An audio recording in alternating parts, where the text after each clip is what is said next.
Hi hello. నేనైతే mango పచ్చడి అయితే పెడుతున్నాను. అసలు మ్యాంగో పచ్చడి సీజన్ కాదు ఇది, కానీ అయినా వేరే వాళ్ళు అడిగారు నాకు మామిడికాయ పచ్చడి కావాలని. సో వాళ్ళ కోసమని నేను రెడీ చేస్తున్నాను అనమాట. చూసారా, నేనే ప్రత్యేకంగా వెళ్ళి మామిడికాయలు చూసుకొని మరీ తీసుకొచ్చి వాటిని శుభ్రంగా కడిగి ముక్కలు చేసి నేను పికిల్ తయారు చేస్తానన్నమాట. నేను పికిల్స్లో అన్నీ మంచి నూనె, పల్లి నూనె, 3 మ్యాంగో కారం అన్నీ అవే వాడతానండి. పచ్చడి అయితే చాలా టేస్ట్గా ఉంటుంది. మీరు ఒకసారి ఆర్డర్ చేసి తీసుకొని టేస్ట్ చూడండి, చాలా బాగుంటుంది.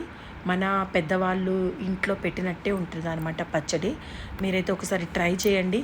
నాకు పచ్చడి పెట్టేటప్పుడు అన్ని క్వాలిటీవే వాడతాను, వాడాలి కూడా, అప్పుడే టేస్ట్గా ఉంటుంది. ఇంకొకసారి పచ్చడి ఆర్డర్ పెడతారు. సో మీరైతే చూడండి, పచ్చడి అయితే తప్పకుండా ఆర్డర్ చేసుకోండి. నా నెంబర్ అయితే అక్కడ మెన్షన్ చేశాను. సో ఎవరికన్నా ఆర్డర్ కావాలి అని అంటే ఈ నెంబర్కి వాట్సాప్ చేయండి. మీ ఆర్డర్ అనేది నేను పంపిస్తాను అనమాట. మీకు ఏ పచ్చడి అయినా ఫ్రెష్గా పెట్టి పంపిస్తానండి. నిలువ అయితే నా దగ్గర ఉండదు పచ్చడి, ఎందుకంటే ఎప్పటికప్పుడు నేను ఫ్రెష్గా రెడీ చేస్తాను. పికిల్ అనేది టేస్ట్ బాగుంటుంది. అది మీరు తిని చూసి చెప్పాలి నాకు. మీకు బాగుంటేనే నాకు హ్యాపీ. సో పచ్చడి అయితే ట్రై చేయండి. నా ఛానల్ని సబ్స్క్రైబ్ చేసుకోండి, లైక్ చేసుకోండి. Bye bye.